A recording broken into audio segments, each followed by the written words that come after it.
Hi, this is Roger, thanks for dropping by. Got a quick job to do, which I thought I'd film because there's not much else going on, and it's buried in here. So first job, dig it out.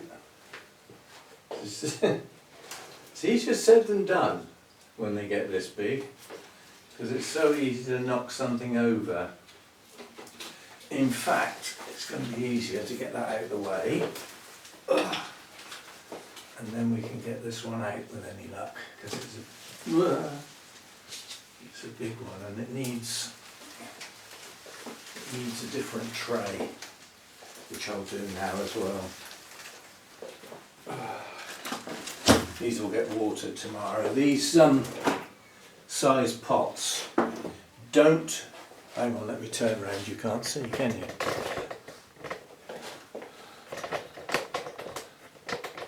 Better. Yeah, these size pots, which I've got quite a few of, I got specifically for the Cymbidiums, they don't quite fit in that size tray, which is the size tray I use for most of my larger pots. Now I did get some giant ones specifically for really big pots, and I'm just going to swap that one over because that doesn't fit anymore. Right. What are we up to then? And its tray, that fits a bit better. What we're up to is dealing with this. We have a spike coming up that's coming out at an angle. Now, if it continues and stays like that, that would be fine. But I highly suspect with the size and the weight of the blooms, it's going to do that. And if it does that, the plant becomes that wide instead of that wide, and it's already that wide, so we've got to stake it. We've got to keep it upright. Now, some would say I've left it a bit late to stake this, but it's flexible enough to move. If you bend a Cymbidium spike too early when it's too small, it's liable to just snap, because they're not very strong when they're small. As they get bigger, they become stronger, to the point where if they get too big and you try and bend them, they'll snap. Somewhere in between, they're a little bit bendy, but the idea is to, if in doubt, bend them a little bit at a time and don't try and do it all at once. The hardest part is getting the stake in the pot normally, because of the roots. So this stake doesn't need to be bolt upright, it just needs to be something like that. And then I've got my, all my little clips are in this pot, they're all loose. I've got a certain size that I've run out of and I just can't seem to get them anywhere, but this sort of size will do. These are quite good, these ones, because they're flexible. And if in doubt, do it a bit at a time. Now this one's going to bend fine at this point. So that's that. And I don't need to do anything else with that. As this gets longer, I'll put another clip on it. But at the moment, that's fine. Now, I've got a feeling I can see a snail. No, I can't. I can just see a bit of something hanging on the cobweb. Woohoo! We don't want snails, do we? Whenever I pick up a Cymbidium, I always have a little look round. Are there any leaves that can come off? But unfortunately, I was fiddling with some stuff this morning with my scissors and I haven't sterilised them. So I'm not going to use them on a Cymbidium. Out of the plants I've got, the possibility of viruses live mainly, possibly only, in the Cymbidiums at the moment. So we won't be using the scissors until I know they're sterile. Right, so that's that spike done. Now I know there's more. There's another one here. Oh, there was three. I'll be very disappointed if there's only two after all this new growth. Ah, there's the third one. There are 3. And they're all getting big enough to warrant dealing with. See, now this one's bolt upright, but it won't be. It's already got a curve on it. It's already starting to think about arching. And I'll have to go and get some more. I'll be back. My stakes are in there. I'll have to go and get some more. Right. Got a ridiculously long one there. I'll have to deal with. This one is. It's already got the. Always make sure. You could do a point if you want, but I always just cut them like that. That's plenty good enough to push down in a pot. So again, we'll hopefully get this to pop down. This pot is absolutely full of roots. But luckily the stakes don't need to go in very far. So I've got another. I'm going to have to deal with this lack of clips because obviously there's quite a few of the Cymbidiums have got spikes. This is only the first one that's got spikes big enough to need this doing. The others are going to follow along behind, so I'm going to have to get myself some more clips. But we'll just do that one. And then I've got one more round here, which is this one, which is coming out at quite an angle. So right, this stake is far too long. And what I do is I just use the secateurs because they're sharp, and I've got the leverage just to put an angle on like that.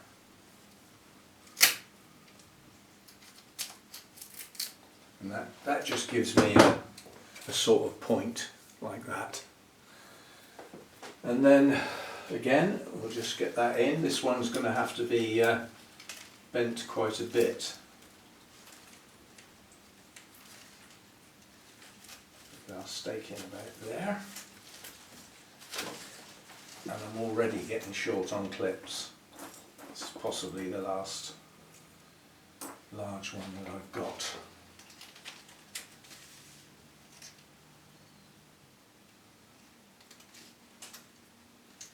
There we go. Now this one is got a distinct angle on it. You can possibly see it, yeah? And at the moment the buds are very close together, they're in a cluster. As this spike grows and those buds get farther apart, I'll be able to get a clip in between the buds and pull the spike back there against the stake. Yeah? Now we don't know how long these spikes are going to get, but I would suspect that they're not going to get much bigger than that. Highly unlikely. So I'm going to take those stakes off.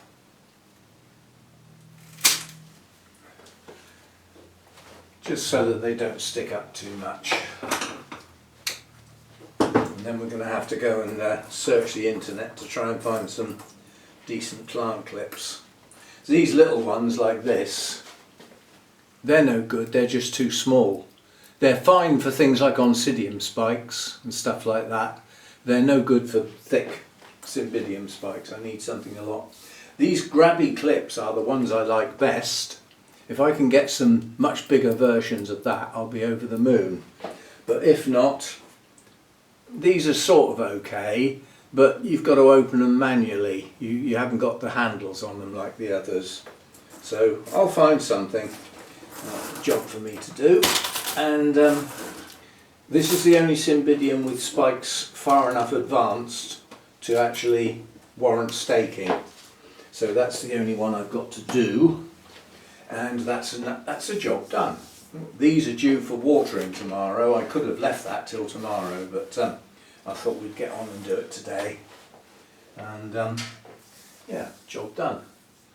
3 nice spikes on there, and they're quite evenly spaced. You can probably see from there, if you look at where the stakes are, you know, they form a triangle, so that's going to be, and they will all be open at the same time.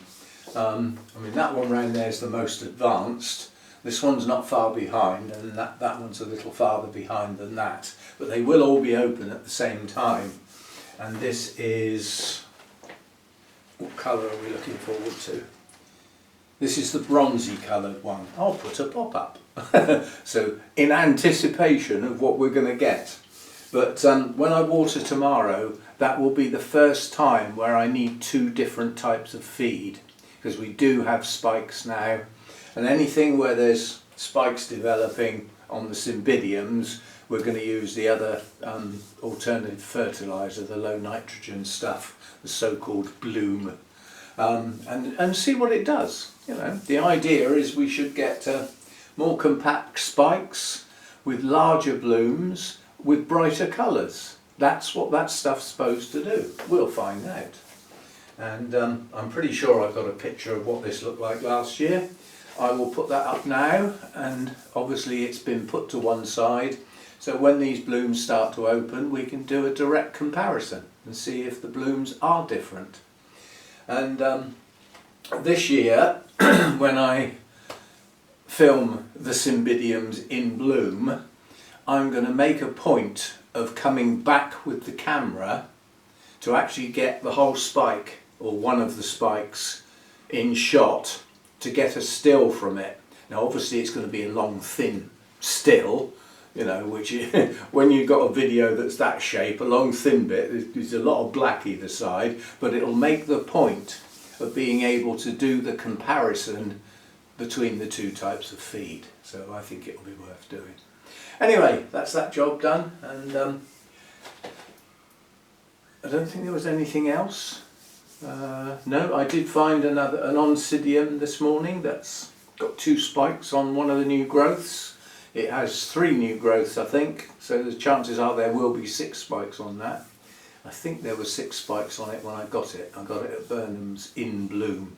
Barocco, I think it's called, Oncidium Barocco. We did find some spikes on that this morning. They hide in the leaf. The leaf's got like a V shape like that, and they get in there where you can't see them from the outside. You have to peer in.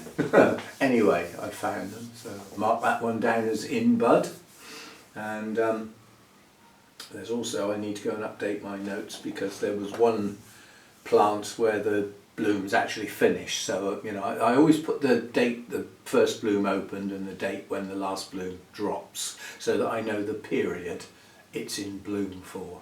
You know, because some of them are relatively short-lived. You know, some orchids that I've got that perhaps bloom once a year, and the blooms only last 3 weeks. You know, you sort of think, why do I bother? They've got to earn their keep, though. They've got to be good blooms to warrant keeping, if that's the circumstances they bloom under. So we shall see. Anyway, I'll see you next time. Thanks for dropping by.